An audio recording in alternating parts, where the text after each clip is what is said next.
Magandang araw ulit mga boss. Eto na naman ako. Alam na. Nakikita nyo ba yon mga boss? Si Lola. Wow, ang galing niya mag-skating. Tingnan nyo naman. Chill na chill lang. Relax na relax ang dating habang nag-a-ice skating. Ibang klase talaga tong si Lola. Parang dito na yata nakatira. Alam na alam niya ang timpla at galaw ng kanyang mga paa. Pinaglihi yata sa yelo itong si Lola. Tingnan mo, kanina pa yung paikot-ikot, nakailang round na.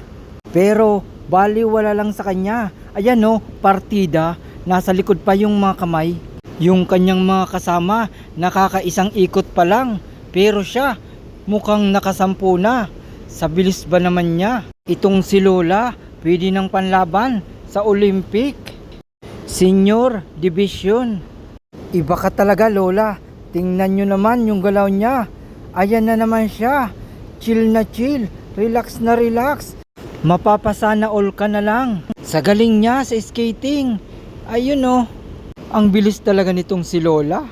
Yung galawan niya, pang expert talaga. Sa bilis at tulin mo, talagang kayang-kaya mo pa. Grabe ka talaga Lola. Ikaw na. Alam na.